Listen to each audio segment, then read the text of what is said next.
আজ তোকে আমি এমন একটি নতুন জিনিস দেখাবো যা কোনো দিন দেখিসনি। কি এমন জিনিস দেখাবে মাসি? আয় যা বলছি। আমার জন্মের পর কখনো দেখিনি মাসি। আমি যাব না। আয় বলছি। না আয় আমি বলছি। যাব না বলছি। আয় বলছি। আমি যাব না। আয় বলছি। না। ও মা, কি সুন্দর আলো বাতাস আর কি সুন্দর পৃথিবী। মাসি গো, মনসা, এত সুন্দর পৃথিবী, এত সুন্দর দেখা যাচ্ছে। তোর কি ভালো লেগেছে? হ্যাঁ মাসি, আমার যে অনেক ভালো লেগেছে। আরো ভালো লাগবে সেই কথা তো তোকে বলিনি। মাসি, কি এমন কথা যা শুনলে আমার ভালো লাগবে সে কথা তুমি আমাকে আগে বলনি? তোমার পিতা দেবতা প্রতিদিন এই রাস্তায় কৈলাসনগরে ধর্ম প্রচার করতে যায়। আমার পিতা দেবতা এই রাস্তা দিয়ে ধর্ম কাজে যায়, হ্যাঁ। সে কথা তো তুমি আমাকে আগে বলনি। ওগো মাসি, বলো, বলো না মাসি, আমি তাকে দেখলে কেমন করে চিনবো? তুমি কেমন করে চিনবে?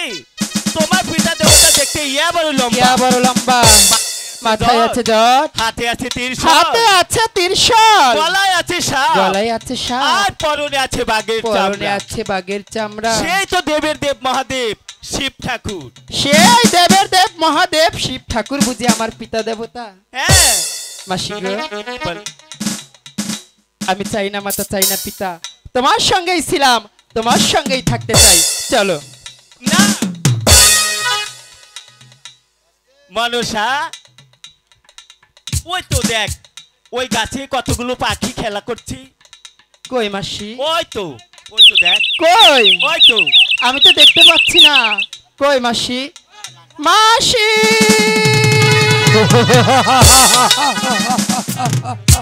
প্রতিদিন আমি যাই কৈলাস নগর ধর্ম করতে, যাওয়ার বেলায় দেখি এই কোমল বল অন্ধকার। আচ্ছা কেন হঠাৎ করে আমার চোখে বসে আছে এই কোমল বল? কেন আলোচনাকার হয়ে আছে? কেন আমার চোখে কেন এই মর্মান্তিক দৃশ্য বেঁচে আছে? এই দৃশ্য না দেখে এখান থেকে দমে একটি পাও যাব না। কে মনুষ্য লুকিয়ে আছে এই কোমল বনের মাঝে? প্রতিদিন আমি যাতায়াত করি এই কোমল বন দিয়ে, প্রতিদিন এই মর্মান্তিক দৃশ্য দেখতে পাইনি। হঠাৎ করে আমার এই মর্মান্তিক দৃশ্য দেখতে পেলাম, তাই তো মনে স্থির করেছি এখানে আমি রাত নামে দেখে যাবো এই মর্মান্তিক দৃশ্য কি লুকিয়ে আছে। তুমি বসে আছো কোমল বনের মাঝে, তুমি কি কোনো মানব না জানব? আমার কথায় তুমি সাড়া দাও, আমার কথায় যদি তুমি সাড়া না দাও তাহলে তো আমার হাতের ত্রিশূল, এই ত্রিশূল দিয়ে আমি তোমাকে পুরো আপনি আমাকে মারবেন না। আমি এখানে বসে আছি, এই রাস্তা দিয়ে নাকি আমার পিতা দেবতা যাওয়া আসা করে, আমি তার দর্শন পাবো বলে আমি এখানে বসে আছি। কে তোমার পিতা, কে তোমার মাথা? আমি যে তোমার কথা কিছু বুঝতে পারছি না। ওগো ওগো শরণাময় নারী, তুমি কেন কোমল বনের মাঝে বসে আছো? আমার কথা যদি তুমি সাড়া না দাও আমি তোমাকে জোর করে দেবো সেই পঞ্চপুর শহরে। আমি বাসন্তী মায়ের কাছে শুনেছি আমার পিতা ইয়া বড় লম্বা, মাথায় আছে জট, গলায় আছে সাপ, আর পরনে আছে বাঘের চামড়া, হাতে আছে ত্রিশূল। কি আপনার সঙ্গে যে তাই আছে, তাহলে আপনি আমার পিতা দেবতা। পিতাই আমাকে চিনুক, পিতাই আমাকে বস্তু, তার সাথে যে তোমার অনেক মিল থাকতে হবে। ওগো ছলনাময় নারী, তুমি আমার কাছে স্বীকৃতি করে খুলে বলো কে তোমার পিতা, কে তোমার মাথা? আমার কথা যদি তুমি সাড়া দাও তাহলে আমি তোমাকে জোর করে দেবো সেই পঞ্চপুর। আমার মাতাকে জানি না, কিন্তু আমার পিতা হচ্ছে সেই দেবের দেব মহাদেব শিব ঠাকুর। ওগো নারী, আমি যে তোমার কথা কিছু বুঝতে পারছি না। আমি যে দেবের দেবী মহাদেবী, সারা পৃথিবীর মানুষ আমাকে দেবতা বলে জানে, সবাই যে আমাকে একটি করে পাল পুজো দেয়, আমি যে সেটা মহানন্দ বক্ষণ করি। তুমি কে এসেছো আমার এইখানে? আমার কথায় তুমি সাড়া দাও। কে তোমার পিতা, কে তোমার মাথা? আমি যে তোমার কথা কিছু বুঝতে পারছি না। আমি তোমাকে অবৈধান করছি, তুমি আমার কাছে খুলে বলো। ওগো পিতা, আপনার যদি বিশ্বাস না হয় আপনি একটিবার ধ্যান করে দেখুন, তবেই বুঝতে পারবেন আমি সত্যিকারই আপনার মেয়ে। ওগো কন্যা, তুমি যদি সত্যি আমার উর্জাতা সন্তান হও আমি তোমাকে পুষ্পাঞ্জলি দিয়ে দেবো, নিয়ে তুলে দেবো তোমার মায়ের হাতে। আর যদি তুমি আমার কথায় তুমি ছলনা করছো তাহলে দেখো আমার হাতের ত্রিশূল, এই ত্রিশূল দিয়ে আমি তোমাকে বক্ষপেট করে ফেলবো। ঠিক আছে পিতা, আপনি একটিবার ধ্যান করে দেখুন। ঠিক আছে, তুমি ওখানে ধ্যান করে দাঁড়াও, আমি দেখবো তুমি সত্যি আমার উর্জাতা সন্তান কিনা।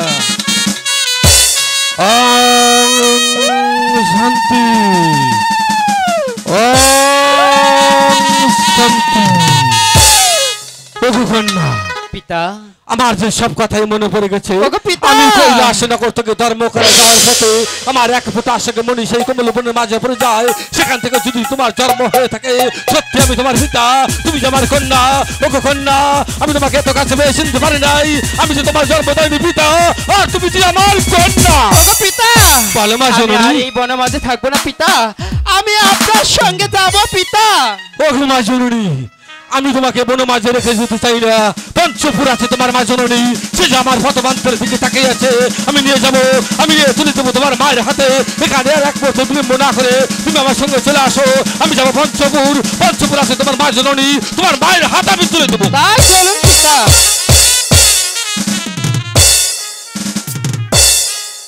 বাবা, যারে যেমন বেড়া পূজা দিলাম তার নাম হলো শিব ঠাকুর।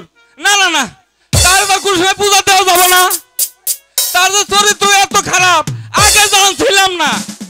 কার জানি যুবতী কন্যা ধরে নিয়ে ওই হুড় হুড় করে মেলা করছে। আয় হাসি। ইয়া কি করবে আপনারা জানেন? কিচ্ছু জানেন না। নিয়া ইয়া করবে, ইয়া মানে তাও বুঝেন না আপনারা। ইয়া মানে বিয়া করবো, বিয়ে। বিলম্ব করবো না, যে করে হোক না কেন আমার পিতা দেবতার কাছে 8 কোটি নাগের ভার আছে, সেটা যে আমার নিতেই হবে, নিতেই হবে পিতা। ওগো মা জননী, পিতা! ওগো মা জননী, হঠাৎ কেন তুমি বড় পূর্ণিমার রাতে আমাকে স্মরণ করেছো? তাই তো মূলকার মতো ছুটে এসেছি আমি তোমার কাছে। আমি তোমার কাছে জানতে চাই কেন তুমি আমাকে স্মরণ করেছো? ওগো মা জননী, এই যত তুমি আমার কাছে নির্ভয় খুলে বলো। ওগো পিতা, আজ এই পূর্ণিমা রাতে আমি যদি আপনার কাছে কিছু চাই, তাহলে কি আপনি আমাকে দিবেন? ওগো মা জননী, কন্যা চাবে পিতার কাছে। আমি এই ভগবান নামে দিব্যি খেয়ে বলছি, আজকে তুমি বড় পূর্ণিমা রাতে তুমি আমার কাছে যা যাবে, আমি অবলম্ব মস্তকেই আমি তোমাকে প্রাণ উজাড় করি, আমি তোমাকে তাই দিব মা জননী। সত্যি বলেছি পিতা। সত্যি বলছি মা জননী, সত্যি? সত্যি বলছি।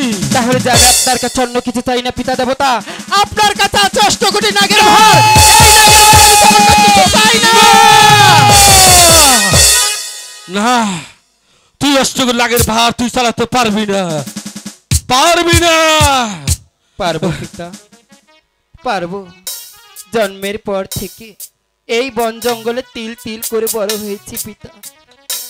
আমার যে কোনো খেলার সাথী নেই পিতা। ওই সাপের অধিকারটুকু দিলে, ওই সাপের সঙ্গে খেলা করে আমি যে আমার বাল্যকালের স্বাদ পূরণ করব পিতা। না মা জননী, তুই অষ্টগুল লাগের ভার তুই চালাতে পারবি না। তুই যে অতি ছোট মানুষ, তাই তো আমি তোকে বলছি, তুই আমার হাতে অষ্টগুল লাগের ভার দিয়েছে। যদি তুই আকাশের তারা চাস, আমি পিতা হয়ে তোর কাছে অঙ্গীকার করেছি, ওই ভগবান নামে দিব্যি করেছি, আমি তোকে তাই দিব। তাহলে দিবেন না পিতা? না মা জননী। আপনি কিন্তু আমাকে কথা দিয়েছিলেন, আপনি যদি না দেন, আপনার কথা রাখলেন না, আমি চলে যাব। ওগো মা জননী, আমি যখন তোমার কাছে বড় পূর্ণিমা রাতে আমি তোমার কাছে দিব্যি করে বলছি, যখন এই ভগবান নামে দিব্যি করেছি, তুমি যা চাবে আমি অবলম্ব বস্তুতে আমি তোমাকে তাই দান করবো।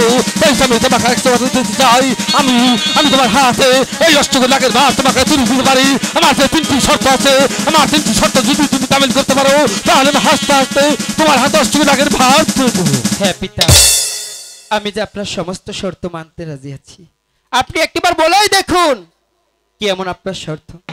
ওগো মা জননী, আমার 3টি শর্তের প্রথম শর্ত হলো, যার এক মায়ের এক ভূত আছে তাকে তুই কোনোদিন কালের দ্বারা দংশন করতে পারবি না। কখনোই করব না, কথা দিলাম। ওগো মা জননী, যার নুন খাবে তার চিরদিন বলে গুণ গেয়ে যাবে, তার সাথে তুই কোনোদিন নেমো খারামি করতে পারবি না। এটাও কথা দিলাম। সেই শর্ত আমি তোমাকে যাওয়ার বেলায় দিয়ে যাবো। ওগো মা জননী, তুমি এখানে পদ্মার আসনে বসে যাও। আমি পিতা হয়ে যখন তোমার কাছে অঙ্গীকার করেছি, যখন এই ভগবান নামে দিব্যি করেছি, আমি তোমাকে তাই দিব।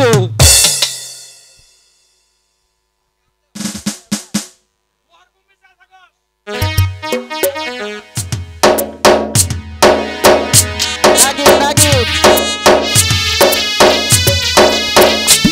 যা বলছি, যা যা বলছি, যা। উত্তর বন্ধনা করে আমি হিমালয় পর্বত, পূর্ব বন্ধনা করে আমি ভুবনেশ্বর, আজ যেতে পারছে দেবগড়, দেবগড় পদ্মার বাহারে। যা বলছি, যা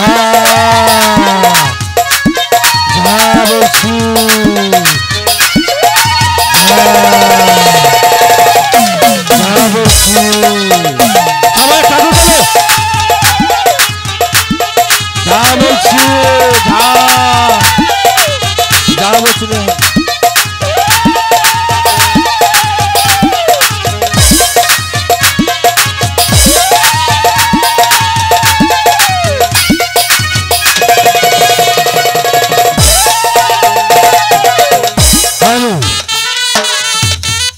হ্যালো ওগো পিতা, ওগো মা জননী, বলুন পিতা। আমি তোমার হাত অষ্টক লাগের ভার তুলে দিয়েছি। হ্যাঁ পিতা, আমি যে পেয়েছি। পিতা পিতা গো, আপনি যে আমাকে অষ্টকোটি নাগের ভার দিয়েছে, এবার তাহলে আপনি আমাকে আশীর্বাদ করুন, আমি যাত্রা চাতা ভালোভাবে রক্ষা করতে পারি। আমি তোকে প্রাণ বড় আশীর্বাদ করে তুই দীর্ঘজীবী হ। ওগো মা জননী, এখানে আর এক মুহূর্ত বিলম্ব না করবো। আর সেই সত্যটা আমি তোমাকে যাওয়ার বেলা যখন দিতে চেয়েছি, সেই সত্য হলো চাম্পাইনগর আছে 400 নগর, তিনি 12 মাসে 13টি পূজা করে। তুমি যাবে সেই চাম্পাইনগর 400 নগর বাড়ি, তার কাছে যে নর্ম ভদ্র ভাষায় একটি পুষ্পাঞ্জলি যাবে, সে যা জমা তোমাকে দিয়ে দেবে। তুমি তার সাথে কোনো প্রকার তুমি বান্ধবী করছো, আমি সেটা খেয়ে যেভাবে থাকি না কেন, সেখান থেকে উৎকার মতো শুনে এসে তোমার হাত থেকে অস্ত্র করে লাগার পর আমি ছিনে নিব।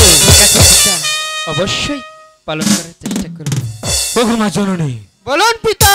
আমি এখানে আর থাকতে চাই না, আমি মানুষের কল্যাণের জন্য আলোচনা করতে চাই। আমার গুরুদেব বিন্দুরাজ আমাকে বলেছে, অগো মহাদেব, তুমি চলে যাবে দেশ দেশান্তর হয়ে, তুমি দেশ দেশান্তর হয়ে তুমি নাম প্রচার করবে, তাই তো আমি চলে যাব। হ্যাঁ পিতা। আমি মধ্যরাতেই যাব গো হই, ও হই আই কিশোর মিলন দেখতে মধ্যরাতেই যাব গো। বৃন্দাবনে যাব গো হই আই কিশোর মিলন দেখতে বৃন্দাবনে যাব গো।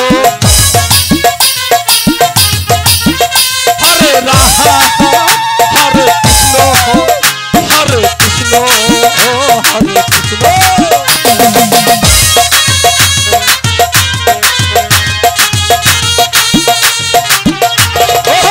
হরে কৃষ্ণ হরে কৃষ্ণ কৃষ্ণ কৃষ্ণ হরে হরে।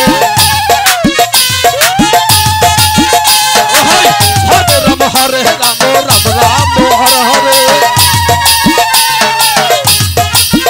হরে কৃষ্ণ হরে কৃষ্ণ হরে কৃষ্ণ।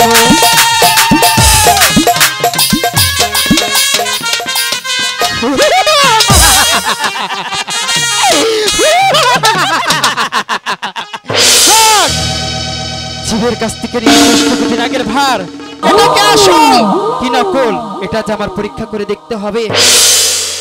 এবার বুঝবে রাখাল গো, এই পদ্মাকে টিটকারি করার কি মজা। ওরা রাখালের বাচ্চা রাখাল, দাঁড়া আমি আসছি, প্রস্তুতি নিয়ে রাখাল, আমি আসছি।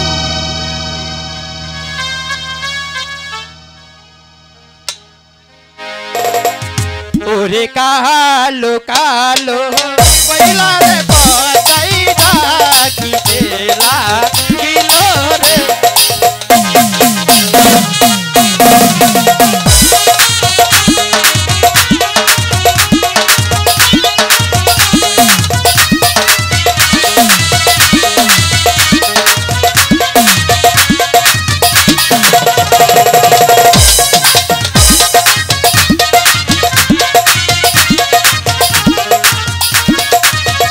কালো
হ্যালো বাবা বাবা মার না একবার দোয়া দেখি আরে দাদা এই তুই কোন কোন আইলি আমি হলো হলো উম্বরাজ গেলাম তোকে বাড়ি কোনে আঙ্গ বাড়ি হলো কাইমারা তেল দালা তোর বাবার নাম কি কুত্তা রহিম কের কুত্তা রহিম কুত্তা রহিম কুত্তা রহিম তুই নাই সাকে আইছি আঙ্গ বাবা না হ্যাঁ। কদিন নেবো দাদা আড়াই কেজি আমি আর এলি তা বাইর থেকে যাবি কিবা করে আমি তো বান্ধবে যাবো তাহলে আমার না থাকলে গেল কাম করে খান নাকবো কি কও দাদা হ্যাঁ। কি কও আমার গরু আছে মেলাড়ি গরু আছে এই রাখাল রাজার আমি কাম করে আপন, খাই আপন, নাকি? আপন, আপন, হ্যাঁ। তাহলে ই কর আপন কি? কাজ করা। বড়া গাছ কেটে দে আপন তোর হাসি। খাবারও দিমু বেতনও কাজ দেই করা, আপন হাসি। বেতন দিবে হ্যাঁ দাদা হ্যাঁ। এর কথা কই কি কবি ওই যে বেলার তাই আমি এই সাহস কে দাদা এর কথা কই আমি বিয়া করমু হ্যাট কি তোর কি বিয়ার বয়স হইছে আর দাদা আঙ্গ দাদির বিয়া করছিলাম না তোর দাদিরে বিয়া কর তোর দাদা তুই করবি কে তুমি কোথাও আর বেজাল রে ভালাবো নাকি রে ও? কি কও আমি বেদাল তুই তো পুরো বেজালি তাই নাকি হ্যাঁ তোর ভিতরে গাবলা আছে ই কর গাছ কাট দাদা এর কথা কই ওই তোর কর গোছা গন না গাছ কাট রাহো কে আছে এর কথা কই আমি বিয়া করাবা তারপরে আমি গাছ কাটমু তাছাড়া গাছ কাটমু না এনা দি বড় মুসিবতে ফালাইলো দেখা যায় এ বাকে দাদা এর কথা কই এই জন্য তো তোরে তো রহিম পলাই থে ধরে গেছে গা ভালো করছে না কেরা রহিম আঙ্গ বাটে না হ্যাঁ। এলা কুত্তা দে আঙ্গ বা কুত্তা বলে তাই আমি কইছি দেন তোর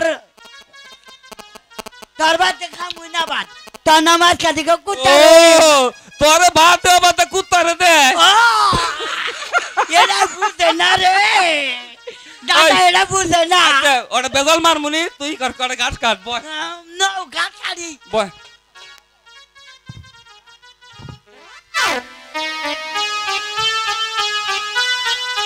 আপন আপন আপন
আমি কি করবো বলো ভগবান।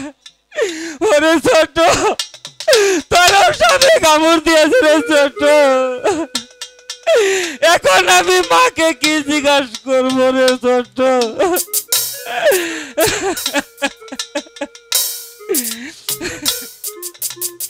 ও কি হাই গো,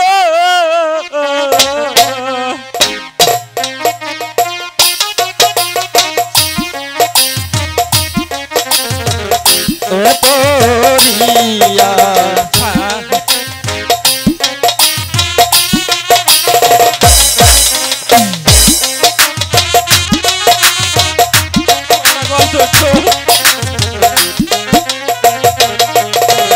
সাপের বিষ দারুণ বিষ রে, আমার অঙ্গ খোঁজা আই জলি হইতে কেমনে যো হিবরে জ্বালাই আমার অঙ্গ যা আই জলি। একটি কথা বলছো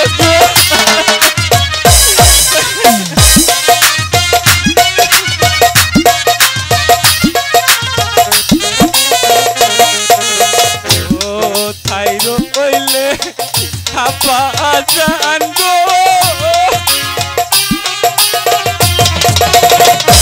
হাপা দেখলা না আয়া আছি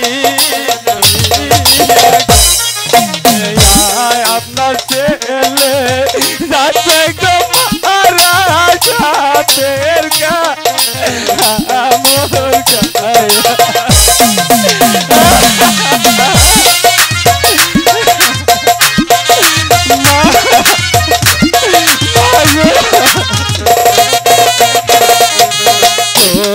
থাইরো কইলে থামা আজান গো, থামা দেখলা না আয়া আপনার ছেলে যাচ্ছে গো মা সাপের গা।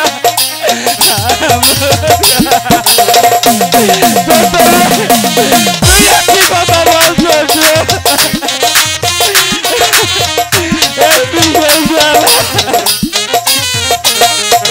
কোথায় রইলে পানের বাই গো, বাই গো দেখলা না আসি তোমার ভাইও যাতে গো মারা সাপের গা আমার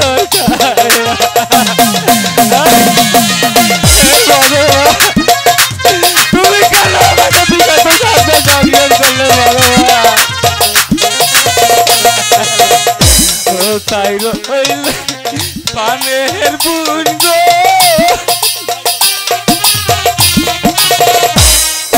দেখলা না আয়া আছি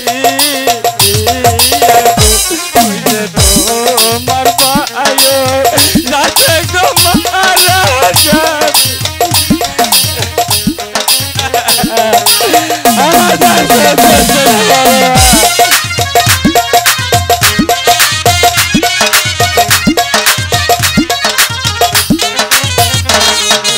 সাপের বিষ দারুণ বিষ রে,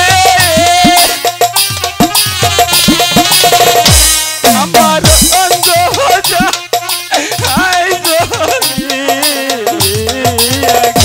হইলে কেমনে গো হিবরে জ্বালাই আমার অঙ্গ যা আই জলি। মা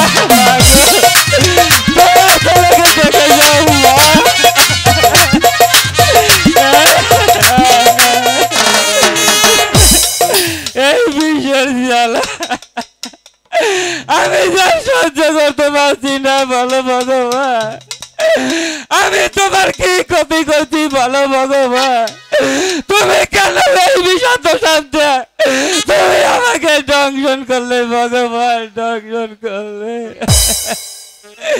ভগবান, তুমি আমাকে শক্তি দান করো বলো ভগবান, আমি যেন আমার ওই পিতা মাতার নিকট আমি যেতে পারি ভগবান, যেতে পারি।